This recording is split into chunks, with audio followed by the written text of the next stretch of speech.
बहुत पुरानी बात है। विराटनगर नाम के एक छोटे से गांव में शंभू नाम का 20 बरस का लड़का रहता था।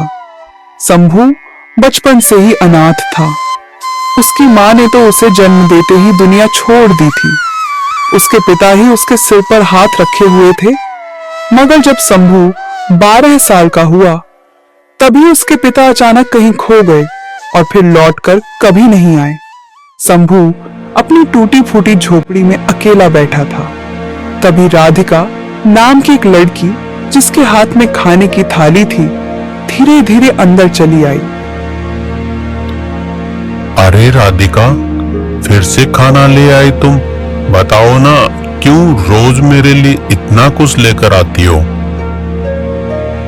शंभू, मुझे सब पता है। जब तुम भूखे रहते हो ना तो मेरा मन भी बेचैन रहता है। और ये भी तो तुम जानते ही हो कि मैं क्यों हर रोज तुम्हारे लिए खाना लाती। सच कहूं राधिका, तुम्हारा ये एहसान मैं जिंदगी भर नहीं भूल सकता।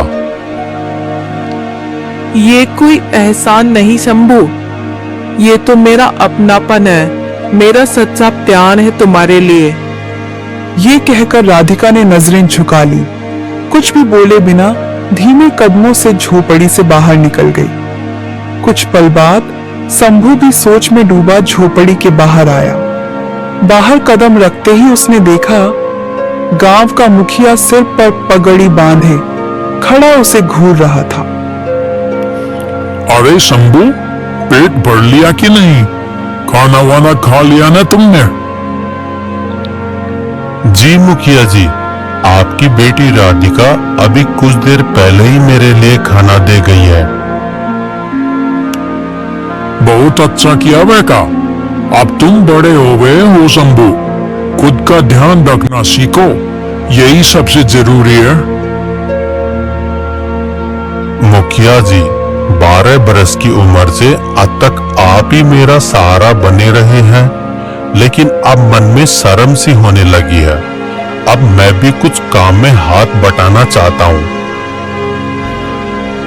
बिल्कुल ठीक कह रहे हो शंभू बेटा, कब तक यूं दूसरों के सहारे बैठोगे? देखो, गांव के पास वाला जंगल अब पहले जैसा डर भरा नहीं रहा। अगर दिल करे तो वहां जाओ, मोटी मोटी लकड़ियां काट लाना या मधुमक्खियों का छत्ता देखो तो थोड़ा शहद भी लेते आना। मेहनत करोगे तो पेट भरने का जुगाड़ अपने आप हो जाएगा। हाँ मुखिया जी, अब बैठे बैठे पेट भरने का मन नहीं करता। अब बस अपना भी देखना है और अपने घर का भी। अब जो थोड़ा बहुत बन पड़ेगा वही करूंगा मेहनत से। इतना सोचते सोचते शंभू चल पड़ा जंगल की तरफ। थोड़ी देर बाद वो गांव की पगडंडी पार कर उस सुनसान जंगल में पहुंच गया। चल शंभू, पहले बढ़िया पेड़ देख ले, फिर कल कुल्हाड़ी लेकर आना, सब काट लेना। लकड़ी बेचेगा तो 2 पैसे हाथ में आएंगे। मुखिया जी ने अब तक बहुत निभाया, अब बस खुद कमाना है। अब किसी से मांगे बिना पेट भरना है। हाँ, यही ठीक रहेगा। शंभू बस इतना ही बड़बड़ा पाया था कि तभी उसकी नजर एक पेड़ के तने पर पड़ी। वहां एक मोटा सा कीड़ा चुपचाप बैठा था। अजीब बात यह थी कि वो कीड़ा हिल भी नहीं रहा था, बस अपनी नन्ही आंखों से शंभू को ऐसे घूर रहा था जैसे कुछ कहना चाहता हो। शंभू की रूह में हल्की सी सनसनी दौड़ गई। ऐसा कीड़ा उसने कभी नहीं देखा था।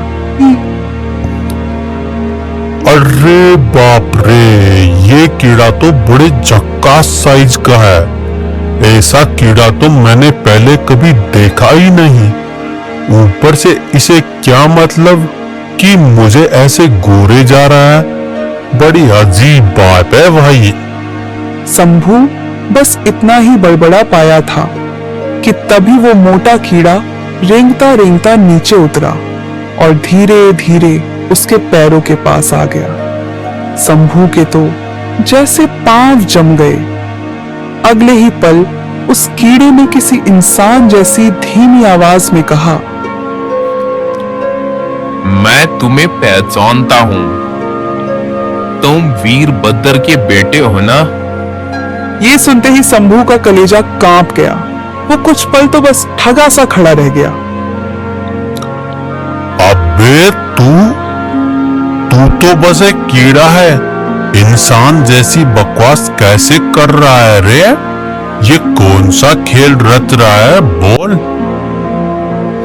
एक बात साफ साफ बता, तू वही वीरभद्र का छोरा है ना? छुपा मत, मैं सब जानता हूँ। हाँ, मैं ही हूँ वीरभद्र का बेटा, और ये बात मैं छुपाता नहीं। तेरे बापू वीरभद्र कई बरस पहले यूं ही कहीं गुम हो गए थे, आज तक वापस नहीं लौटे, है ना? मैं वो रात जानता हूं जो किसी को नहीं पता। तेरे बापू कोई मामूली आदमी नहीं थे। ये सुनते ही शंभू की सांस अटक गई। वो कुछ पल तक बस आंखें फाड़े खड़ा रहा। अरे तू आखिर है कौन? मैं यूं ही तेरी बातों पर कैसे भरोसा कर लूं? कभी सोचा है तूने, पिछले 10 बरस से बाप के बिना जी रहा है तू, पर गांव में कोई उसका नाम तक नहीं लेता, कोई तेरे लिए कुछ करता भी नहीं। बस वो मुखिया ही है जो तेरे हिस्से की फिक्र करता है। कभी सोचा है क्यों?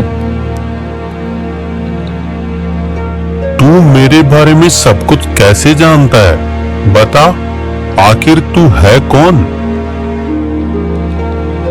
अभी नहीं बता सकता। जब तक तू मुझे इस शराब से आजाद नहीं करेगा, तब तक मैं कुछ नहीं कर पाऊंगा। पता नहीं क्यों उस कीड़े को देख शंभू के रोंगटे खड़े हो गए। उसके पांव ठंडे पड़ने लगे और वो उल्टे कदम भागता हुआ गांव की तरफ दौड़ पड़ा। जैसे तैसे घर पहुंचा तो हांफता हुआ दरवाजे पर खड़ा हो गया और डरते डरते जोर से बोला, अरे बाप रे, कैसा जंगल है ये! वहां तो कीड़े तक आदमी की जुबान बोलते हैं। ना भैया, अब तो मैं उस जंगल में कदम भी नहीं रखूंगा। हाँ, कभी नहीं। इतने में राधिका आ गई। उसके हाथ में फिर से खाना था। शंभू को कांपता देख वो चौंक गई और बोली, अरे शंभू, तुम तो जंगल गए थे ना, और ये क्या हाल बना रखा है? माथे से पसीना टपक रहा है, वो भी इतनी ठंड में। ऐसे क्यों कांप रहे हो? क्या हुआ जंगल में? शंभू राधिका से कुछ भी नहीं छुपाता था। उसके कांपते होठों से जंगल में हुए सारे किस्से फूट पड़े।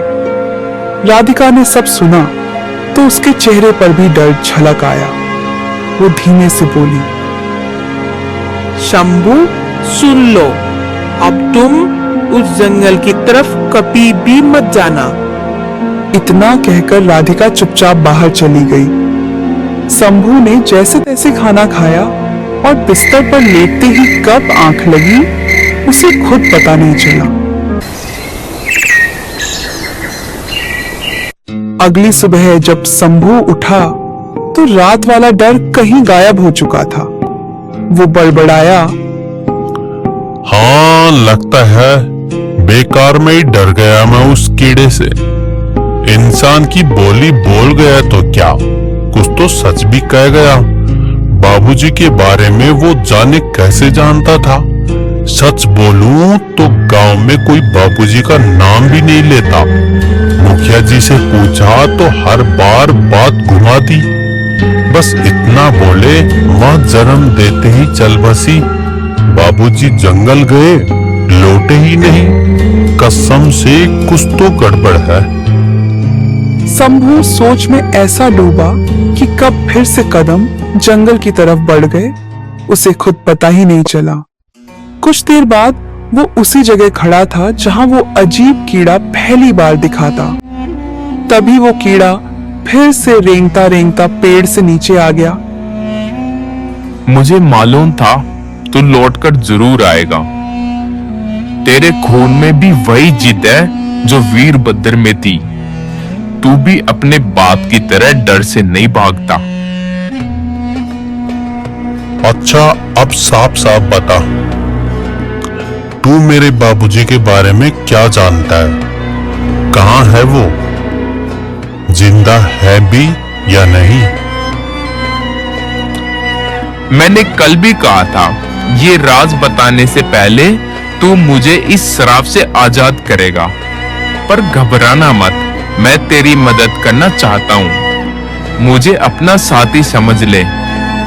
मुझे पता है बचपन से तू कैसी तंगी में जी रहा है, और कई बार तो तुझे खुद पर शर्म भी आई होगी, है ना?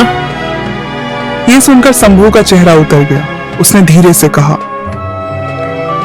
जब मुखिया जी की बेटी राधिका मेरे लिए रोज खाना लेकर आती है ना, तो मन में बहुत शर्म सी लगती है। सच कहूं तो वो मुझसे दिल से लगाव रखती है, और मैं भी उसे दिल से चाहता हूं। पर अभी तक मैं खुद अपने पैरों पर खड़ा भी नहीं हो पाया। ऐसे में मैं मुखिया जी के आगे किस मुंह से राधिका का हाथ मांगूंगा?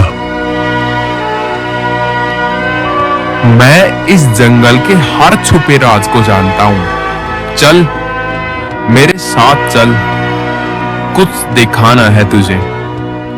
इतना कहते ही वो कीड़ा धीरे धीरे रेंगता हुआ आगे बढ़ गया। शंभू भी हिचकते हुए उसके पीछे पीछे चल पड़ा।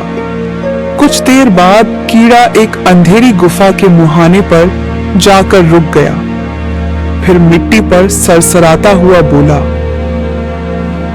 यही वो जगह है शंभू। अब तुझे इस जगह को खोदना होगा। शंभू ने झुककर मिट्टी खोदनी शुरू कर दी।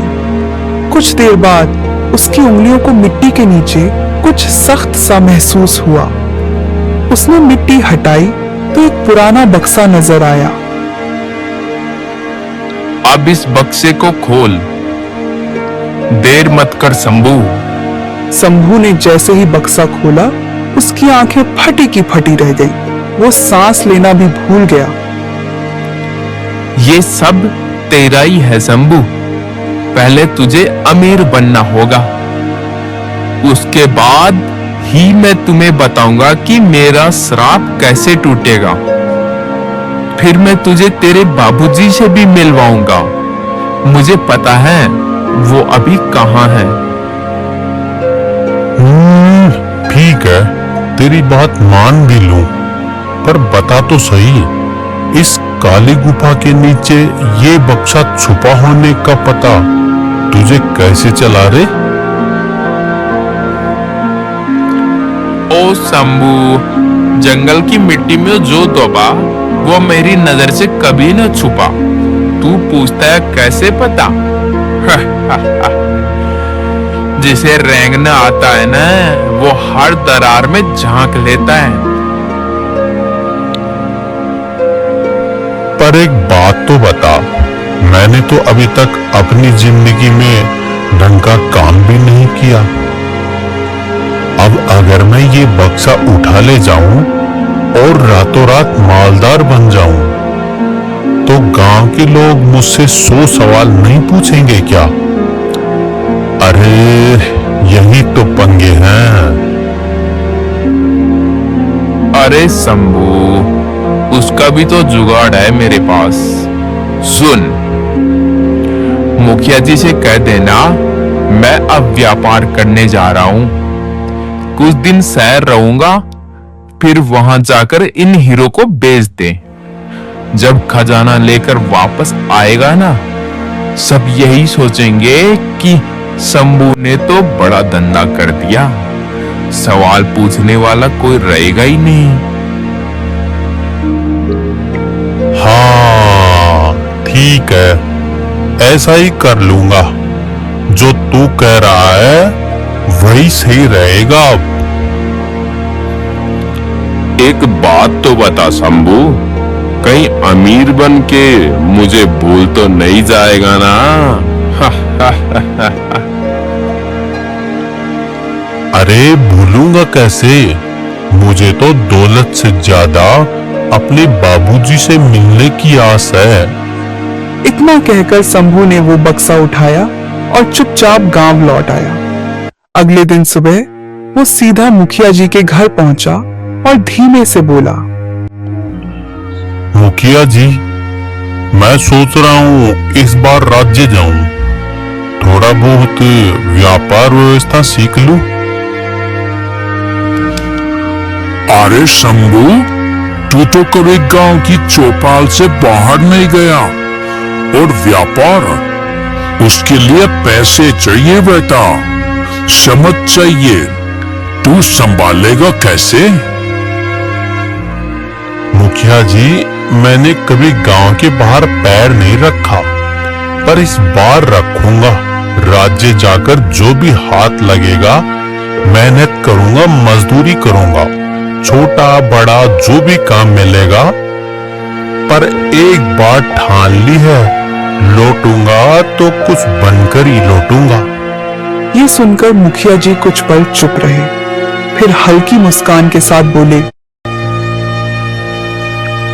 अगर तेरे इरादे सच्चे हैं शंभू, तो भगवान भी तेरे साथ है। जा बेटा, मेरी दुआएं तेरे संग हैं। फिर शंभू ने वो बक्सा छुपाया और गांव से बाहर निकल पड़ा। रास्ते में राधिका उसे मिल गई। शंभू, एक बात बताना, राज्य जाकर कहीं मुझे भूल तो नहीं जाओगे? ये सुनकर शंभू ने पहली बार हिम्मत जुटाई और धीरे से जवाब दिया, राधिका, मैं जानता हूँ तू मुझसे दिल से लगाव रखती है, और सच कहूँ तो मैं भी तुझसे बहुत प्यार करता हूँ, बस कभी कहने की हिम्मत नहीं जुटा पाया। मैं ये राज्य इसलिए जा रहा हूँ ताकि लौटकर तेरे बाबूजी से तेरा हाथ इज्जत से मांग सकूं। मैं भगवान से दुआ करूंगी शंभू, तू अपनी मकसद में कामयाब होकर लौटे। शंभू हल्की मुस्कान लिए गांव की पगडंडी पार कर सीधा राज्य की तरफ बढ़ गया। वहां पहुंचकर उसने एक सराय में डेरा जमाया, फिर बक्से से कुछ हीरे निकाले और पास की बस्ती में एक जौहरी के ठिकाने पर जा खड़ा हुआ। अरे बाप रे, ओ शंभू भैया, ये क्या लाए हो? ये तो बड़ा ही बेशकीमती हीरा है रे। कहाँ हाथ लगा तुम्हें ये खजाना? अरे जौहरी भैया, ये हीरे मेरे बाबूजी के हैं। वो हीरे जवाहरात के बड़े कारोबारी थे उस जमाने में। अरे शंभू भैया, कोई बावला ही होगा जो ऐसे चमचमाते हीरे न खरीदे। मैं तो कहूँ जितनी कीमत मांगोगे उतनी दूंगा, बस माल मेरा हुआ समझो। जौहरी ने शंभू को उसकी बताई कीमत से भी ज्यादा दे डाली। शंभू कुछ दिन राज्य में ही रुका और बाकी हीरे बेच बेचकर देखते ही देखते अमीर बन गया। फिर एक दिन वो अपने गांव लौटा। शंभू को ऐसे बदल कर देख मुखिया जी और राधिका की आंखें खुशी से चमक उठी। कुछ ही महीनों में शंभू की टूटी फूटी झोपड़ी की जगह गांव में उसकी एक छोटी हवेली खड़ी हो गई। नौकर चाकर भी लग गए। एक दिन राधिका मुस्कुराते हुए शंभू से बोली, शंभू, अब तो तू अमीर भी बन गया और लोग भी पहले जैसा दया वाला मुंह नहीं बनाते, सब इज्जत से देखते हैं तुझे। पहले जो अनाथ समझते थे अब वही सलाम ठोकते हैं। अब बता, मेरे बाबूजी से कब बोलेगा? मेरा हाथ मांगेगा भी कि नहीं? राधिका, तू बेफिक्र रह, बस थोड़े दिन सब्र कर, फिर मैं खुद तेरे बाबूजी से तेरी बात पक्की करूंगा। ये मेरा वादा है। मुझे पूरा भरोसा है शंभू, तू मुझे कभी अकेला नहीं छोड़ेगा। राधिका के जाते ही शंभू अकेले में खुद से बड़बड़ाया,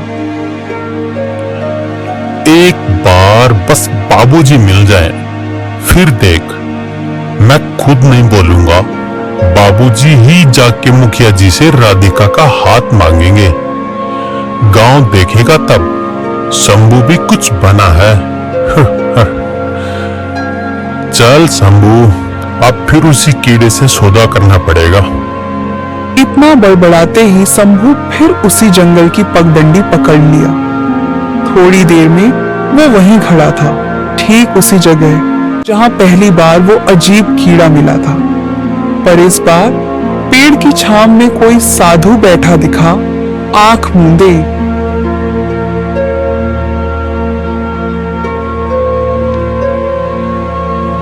और बालक, कौन है तू? और इस वीरानी में क्या कर रहा है? तेरी सूरत तो किसी से मिलती लगती है। हाँ, लगता है तेरे बाबूजी को मैं जानता हूं। मैं वीरभद्र का बेटा हूं और ये जंगल तो मेरा जाना पहचाना है। मैं तो यहाँ आता जाता ही रहता हूं। ये सुनकर वो साधु थोड़ी देर तक शंभू को घूरता रहा, फिर बिना एक शब्द बोले चुपचाप उठकर वहां से चला गया। साधु के जाते ही झाड़ियों के पीछे से वही अजीब कीड़ा फिर से रेंगता हुआ सामने आ पहुंचा।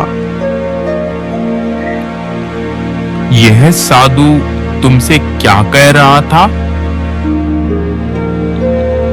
अरे वो तो बस यही बक रहा था कि शायद वो मुझे पहचानता है। मैंने भी साफ बोल दिया, मैं वीरभद्र का बेटा हूं। वो साधु नहीं शंभू, वो तो बस साधु का जोगी चोला ओढ़े बैठा ढोंगी है, अंदर से पूरा शैतान, समझे? मुझे उस साधु वाधु से कोई मतलब नहीं कीड़े, मुझे तो बस तुझसे मतलब है और मेरे बाबूजी से। अब साफ साफ बोल, तेरा ये श्राप कैसे टूटेगा? चलो मेरे साथ। फिर वो कीड़ा सरसराता हुआ शंभू को लेकर उसी गुफा के मुहाने तक पहुंचा, जहां पहले शंभू को वो कीमती हीरे मिले थे। गुफा के अंदर इस बार एक बड़ा अजीब सा पत्थर रखा था, जो चारों तरफ रंग बिरंगी किरणें छोड़ रहा था, जैसे कोई जादू छिपा बैठा हो। सुन शंभू, कल है पूर्णिमा की रात, तू यही लौट आना, बिल्कुल इसी जगह आधी रात को। फिर आंखें बंद करना और इस पत्थर को चकनाचूर कर देना। जैसे ये फटेगा ना, मैं भी इस जमेले से छुटकारा पा जाऊंगा। उसके बाद तेरे बाबूजी वो कहाँ हैं, कैसे हैं, सब बता दूंगा। क्यों रे कीड़े, ये पत्थर मैं अभी क्यों ना तोड़ दूं? क्या रोक रहा है तुझे? ना रे शंभू, अभी नहीं। ये पत्थर तभी टूटेगा जब कल पूर्णिमा की रात होगी। बस वही घड़ी सही है। इतना बोलकर वो कीड़ा अचानक रंग बिरंगी चमक छोड़ता गायब हो गया। शंभू थोड़ी देर गुफा को घूरता रहा, फिर चुपचाप वापस गांव लौट आया। जैसे ही वो हवेली में कदम रखा, पीछे पीछे वही साधु भी आ धमका। शंभू, मैंने अपनी आंखों से देखा है, तू उस कीड़े से फुसफुसाकर क्या सौदा कर रहा था। हाँ हाँ देखा होगा, पर तुझे इससे क्या? तू इस बात में टांग क्यों अड़ा रहा है? सुन शंभू, तू उस कीड़े को जानता नहीं। वो कोई मामूली कीड़ा नहीं, समझा? अरे सुन साधु, सब जानता हूं मैं। जो कुछ भी आज शंभू के नसीब में है उस कीड़े के कर्म से है। वो ही तो जानता है मेरे बाबूजी कहां गुम हो गए थे। और सुन, मैं चाहे जो हो जाए अपने बाबूजी को ढूंढ कर ही दम लूंगा। शंभू, समझो इस बात को, तेरे बाबूजी अब इस दुनिया में नहीं रहे। वो कीड़ा तुझे फंसा रहा है, वो बस तुझे मोहरा बना के अपना श्राप उतारना चाहता है। ये सुनते ही शंभू का खून खौल उठा। उसकी आंखों में गुस्सा साफ चमकने लगा। ओ साधु महाराज, मैं असली साधुओं को सिर माथे बैठाता हूं, पर तेरे जैसे ढोंगी बाबाओं को नहीं, समझा? इससे ज्यादा बकवास मत कर और चुपचाप दफा हो जाए यहां से, वरना ठीक नहीं होगा। साधु कुछ बोलने ही वाला था कि तभी शंभू ने गुस्से से दहाड़ते हुए अपने नौकरों को हुक्म दिया। सुनो, इसे दरवाजे के बाहर धक्के मार के निकाल के आओ और बोल देना दोबारा मेरी हवेली के अंदर ना दिखे। नौकरों ने साधु को हवेली से बाहर कर दिया। वो कुछ कह भी न पाया। तभी बाहर से मुखिया जी और राधिका वहां आ पहुंचे। उनके चेहरे पर हैरानी साफ झलक रही थी। अरे बाबा, आप तो वही साधु हैं जो हमारे जंगल में बैठे बैठे तपस्या करते हैं। लेकिन यह शंभू की हवेली में कैसे आ गए आप? और ये नौकर लोग आपको ऐसे बाहर क्यों कर रहे थे, बताइए तो। वीरभद्र का बेटा शंभू अब तो बिल्कुल अंधा हो गया है। वही गलती फिर से कर बैठा जो उसके बाबूजी ने अपनी जान देकर रोकी थी। ये जो रातों रात इतना धन आया है ना शंभू के हाथ, सब उस कीड़े के फेर का खेल है। वो कीड़ा इसे पूरी तरह से अपने जाल में फंसा चुका है। मैंने तो कोशिश करी कि इसे सच्चाई समझा दूं, पर ये सुनने को राजी ही नहीं। बाबूजी, हाँ, अब याद आया। कुछ दिन पहले शंभू जब पहली बार जंगल से लौटा था ना, वो बड़ा डरा सहमा सा था। तब उसने मेरे कान में कहा भी था कि वहां एक कीड़ा उससे इंसानों जैसे बोल रहा था। मैं आपको बताने वाली थी, पर पता नहीं कैसे बात मेरे मन से फिसल गई बाबूजी। अरे बेटा, तूने इतनी बड़ी बात मुझसे छुपा ली। गजब कर दिया तूने। अगर वो कीड़ा अपने श्राप से छूटा ना तो पूरा गांव उजड़ जाएगा, एक भी आदमी जिंदा नहीं बचेगा। हाँ मुखिया जी, आपकी बात 100% सही है, लेकिन शंभू है कि जरा भी सुनने को तैयार नहीं। समझाना चाहा मैंने, पर टस से मस्त नहीं हुआ। चिंता मत करना बाबा, मैं खुद शंभू से बात करूंगा और उसे ठीक से समझा दूंगा। मुखिया जी बिना देर किए सीधा शंभू के पास पहुंच गए। मन में ठान लिया था कि अब इसे समझाना ही पड़ेगा।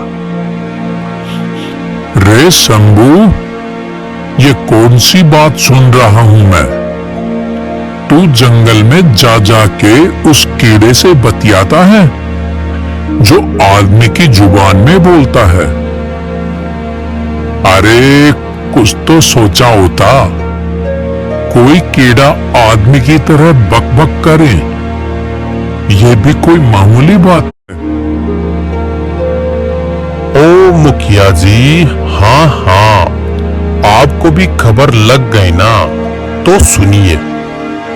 हाँ, पहले मुझे भी वो कीड़ा देख के अजीब लगा था, पर अब नहीं। और मैं जानता हूं ये सब बातें उसी ढोंगी साधु ने जाकर आपसे उगली होंगी।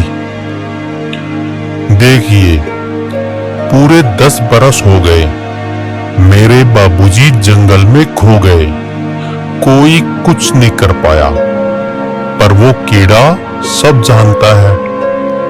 बाबूजी कहाँ हैं, कैसे हैं। मैं और कुछ नहीं मांगता मुखिया जी, बस एक बार अपने बाबूजी से आंख मिला लूं, बस। रे बेटा शंभू, तू क्या जाने अपने बाबूजी के बारे में? तुझे आधा सच भी नहीं पता। हाँ, मैं नहीं जानता, क्यों जानूंगा? आपने कभी कुछ बताया ही नहीं, गांव वालों ने भी जुबान खोली नहीं, तो मैं क्या हवा से जान लेता?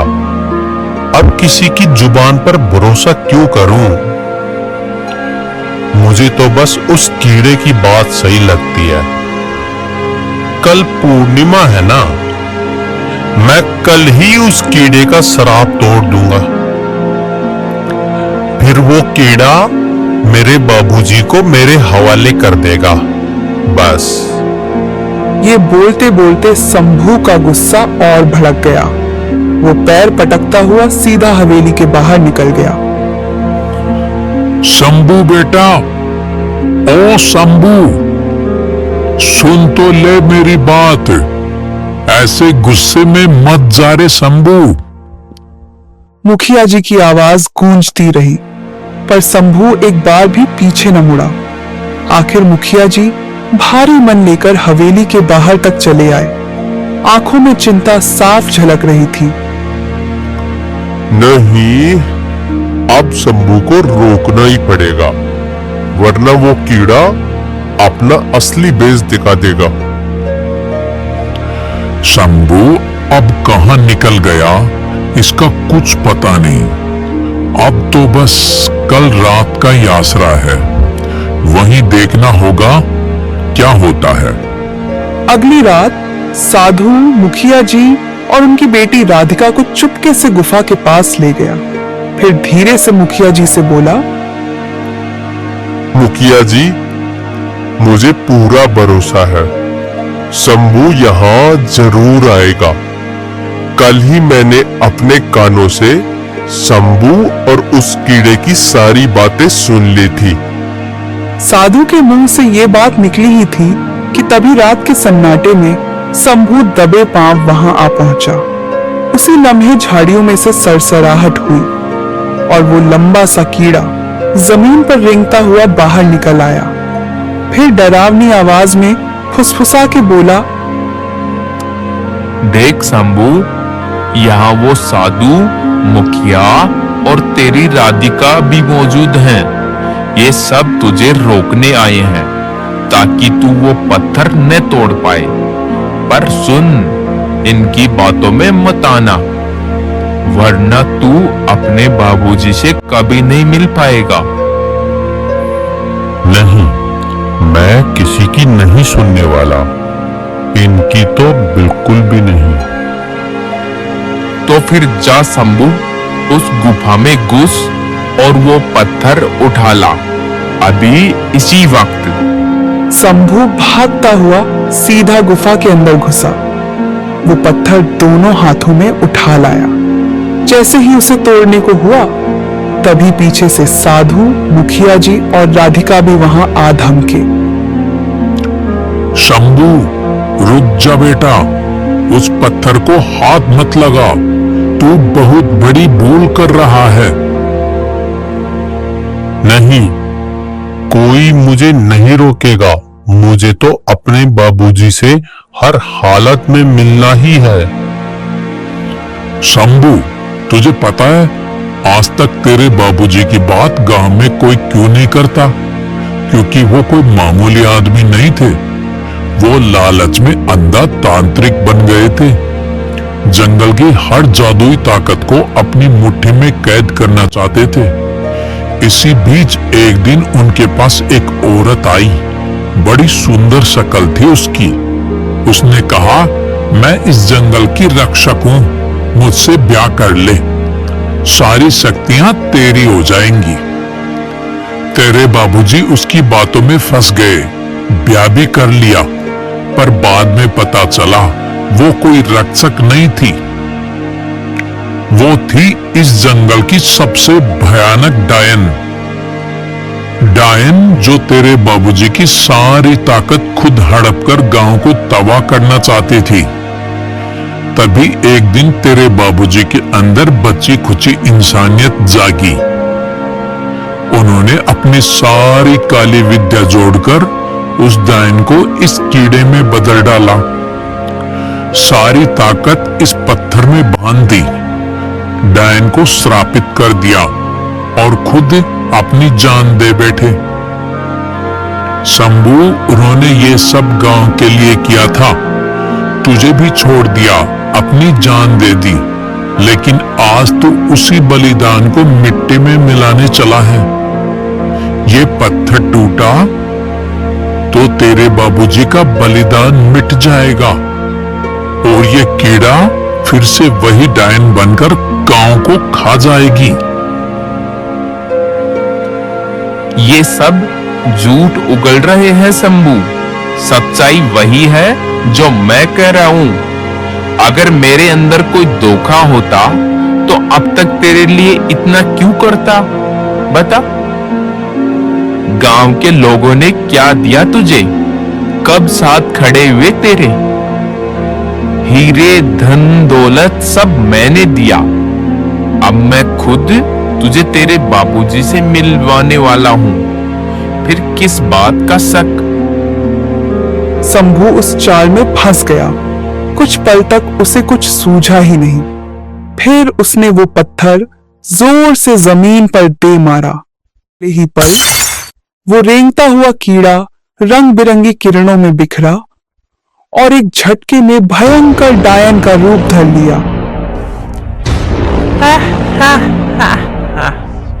हाँ शंभू, मुखिया और साधु सब सच बक रहे थे। तेरा बापू भी बड़ा मूर्ख था जिसने मुझे इस कीड़े के रूप में जकड़ दिया और खुद मर खप गया। ये पत्थर तोड़ने की ताकत सिर्फ तेरे खून में थी, क्योंकि तेरी रगों में उसी का खून दौड़ रहा है। शंभू, तूने बहुत बड़ी भूल कर दी बेटा, पर अभी भी वक्त है संभलने का। अगर सच में अपने बापू के बलिदान को बचाना चाहता है तो तुझे अपनी जान देनी होगी। ये पत्थर तेरे बाबूजी ने इसी में इस डायन की सारी ताकत बंद कर दी थी, इसी को कीड़ा बनाकर जकड़ा दिया था। पर अब जब तूने इसे तोड़ा तो आखिरी छूना तेरे ही हाथ से हुआ। अब तू खुद इस पत्थर से बंध चुका है शंभू। अगर पूर्णिमा की रात बीत गई और तू जिंदा रहा तो ये डायन खुलेआम गांव में घुस जाएगी और कहर बरपा देगी। अब फैसला तेरा है बेटा, अपनी जान देकर गांव बचा या सबको तबाह कर। ये सुनते ही शंभू की आंखों में पानी भर आया, दिल कांप उठा। मुझसे बहुत बड़ी गलती हो गई। मैं तो बस अपने बाबूजी को देखना चाहता था। अब सब तेरे हाथ में है शंभू। गांव को बचाना है तो सुन, यहां से थोड़ी दूर एक गहरी खाई है, तुझे उसी में कूदना होगा। बस तभी ये डायन राख बन जाएगी और गांव सलामत रहेगा। तुम ऐसा नहीं कर सकते।